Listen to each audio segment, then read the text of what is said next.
చాలా చాలా రోజులు నేను అనుకున్నాను, నేను నిన్ననే అనుకున్నా ఒక మంచి మూవీ చూడాలని, ఇలాంటి థ్రిల్లింగ్ మూవీ, కొంచెం సస్పెన్షన్ మూవీ. అసలు చాలా హ్యాపీగా ఫీల్ అయ్యాను. ఇలాంటి మూవీ నేను ఎక్స్పెక్ట్. అండ్ రవితేజ గారికి మీకు ఇదే,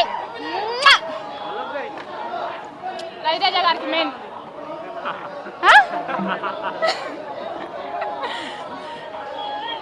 హీరోయిన్ గారు జనాలకి హెల్ప్ చేయండి అనే ఒక పాయింట్ తీసుకొచ్చారు. అది నాకు చాలా బాగా నచ్చింది. వెరీ నైస్ మెసేజ్ వారంటే.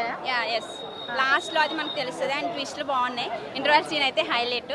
అనసూయ గారిని అయితే వేరే లెవెల్లో చూస్తారు ఇందులో. Very nice. చాలా ఇందులో హీరోయిన్ కంటే అనసూయ గారిని హైలైట్ చేశారంటున్నారు. నిజంగా అసలు మేడం అసలు వాము చూస్తుంటే నాకు ఇలా ఉంది, మరి బాయ్స్కి ఎలా ఉందో నాకు తెలీదు. అసలు వేరే లెవెల్. అసలు ఆ మోడల్ డ్రెస్సెస్ అసలు ఏ సినిమాలోని మేడం నాలో చూస్తున్నారు. ఇందులో చాలా బాగా అనిపించారు. Very nice. రవితేజ గారిని కొత్తగా చూపించారు అని అంటున్నారు. అవునవును, చాలా కొత్తగా ఉంది.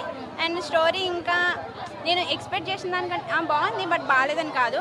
బట్ క్రాక్ అంటే చెప్పలేము. స్టోరీ కొంచెం కొత్తగా ఉంది.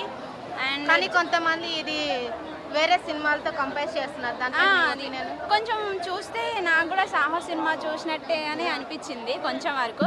బట్ ట్విస్ట్లు బాగున్నాయి. అండ్ ఇందులో ఏంటంటే జనాలకు హెల్ప్ చేయండి అని ఒక ఇది చూపించారు. అది నాకు బాగా నచ్చింది. Very nice. ఓకే.